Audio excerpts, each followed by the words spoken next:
राधे राधे दोस्तों, जय माता दी। माँ दुर्गा के केवल 9 रूप है जिनकी पूजा नवरात्रि के 9 दिन के दौरान की जाती है।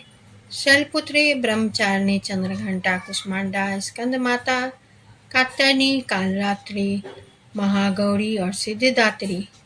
माँ कालरात्रि भी इन्हीं में से एक है। इनकी पूजा नवरात्रि के 7वें दिन की जाती है, जिसे महासप्तमी भी कहा गया है। माँ दुर्गा ने यह अवतार बुराई का नाश करने हेतु लिया था। उन्होंने ये अवतार धारण कर शुंभ, निशुंभ और रक्तबीज जैसे दानवों का वध किया। माँ दुर्गा के इस रूप को सबसे शक्तिशाली माना गया है। के शरीर का रंग अंधेरे की भांति काला है और माता के अत्यंत लंबे केस खुले और बिखरे हैं। माँ कालरात्रि के गले में विद्युत की तरह चमकने वाली माला सुशोभित है। 4 भुजाओं वाली कालरात्रि देवी गधे पर मंडित रहती है। इनके बाएं हाथ में लोहे का कांटेदार अस्त्र अलंकृत है और दूसरे में एक कतार है। माँ कालरात्रि का दायां हाथ हमेशा ऊपर की तरफ उठा हुआ रहता है, जो लोगों को सदैव अपने आशीर्वाद से सुसज्जित रखता है। उनका निचला हाथ भक्तों को आश्वासन देने के लिए है कि वह माता के संरक्षण में भययुक्त होकर रह सकते हैं। माता को गुड़ का भोग अति पसंद है और उन्हें लाल रंग के वस्त्र और रात रानी के फूल भी अत्यंत प्रिय हैं। एक बार दैत्य शुंभ, निशुंभ और रक्तबीज ने अपने आतंक के तीनों लोकों में फैलाना शुरू कर दिया था। उस वक्त सभी देवगण भगवान शिव के पास गए। जब भगवान शिव ने सभी देवताओं को चिंतित देखा तो उनसे उनकी चिंता का कारण पूछा। तब देवताओं ने शिव शंकर से कहा कि हे भोलेनाथ, शुंभ और निशुंभ और रक्त बीज नामक दानवों ने अपने उत्पात से हम सभी को परेशान कर रखा है।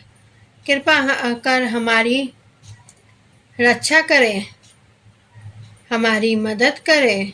यह सुनते ही भोलेनाथ ने अपने समीप बैठी माता पार्वती की ओर देखा और उनसे उन दानवों का वध करने की प्रार्थना की। भगवान शंकर की विनती सुनकर देवी पार्वती ने उनके सामने नतमस्तक होकर उनका आशीर्वाद लिया और वहां से जाने की आज्ञा मांगी और दानवों का वध करने को निकल पड़ी। माता पार्वती ने दानवों का वध करने के लिए माँ दुर्गा का रूप धारण किया। इस रूप में फिर वह सिंह पर सवार करती हुई अति मनमोहक और शक्तिशाली प्रतीत हो रही थी। माता को देख सभी राक्षस अचंभित हो गए। उन तीनों के माता के साथ एक घमासान युद्ध शुरू हो किया। दैत्यों ने अपना पूरा बल लगा दिया, परंतु माता के सामने नहीं टिक पाए। आदिशक्ति ने शुंभ और निशुंभ का वध कर दिया। इसके पश्चात माँ ने रक्तबीज के साथ युद्ध करना शुरू किया। रक्तबीज कोई मामूली दानव नहीं था। उसने कठोर तपस्या कर ब्रह्मा जी से अमर होने का वरदान हासिल किया था। ब्रह्मा जी ने उसे यह वरदान दिया था कि जब भी कोई तुम्हें मारने का प्रयत्न करेगा, तब उसके शरीर से निकली खून की बूंदें जैसे ही धरती पर स्पर्श करेगी, वैसे ही उनके रक्तबीजों का जन्म होगा। इसी वरदान के अनुसार जैसे ही माता ने उस पर प्रहार किया, उसकी खून के बूंदें धरती पर गिरी और अत्यंत रक्तबीज प्रकट हो गए। उसी क्षण माता ने कालरात्रि का रूप धारण कर लिया और माँ दुर्गा के शरीर से एक ऊर्जा का संचार हुआ और माँ कालरात्रि का निर्माण हुआ। भले ही वह दानव अति शक्तिशाली था, परंतु माता से जीत पाने का सामर्थ्य उसके अंदर नहीं था। माँ कालरात्रि ने रक्तबीज को अपनी कटार से मार गिराया और उसे जैसे ही उसके शरीर से खून बहने लगा, उसने उसका रक्त पान कर लिया। माँ कालरात्रि पूजा सप्तमी के दिन करने के पीछे एक बहुत बड़ा रहस्य है। कहा जाता है कि 6 दिन देवी की पूजा करने के 7वें दिन हमारा मन सहस्त्र चक्र में स्थित होता है। इस चक्र में हमारा मन सबसे साफ और शुद्धि स्थिति में होता है। इस वक्त कालरात्रि की पूजा करने से हमें ब्रह्मांड की सभी सिद्धियों की प्राप्ति होती है और सारी असुरी शक्तियां हमसे दूर भाग जाती हैं। माँ कालरात्रि की आराधना का मंत्र कुछ इस प्रकार है, जिसके जाप से सारी मनोकामना पूर्ण होती है।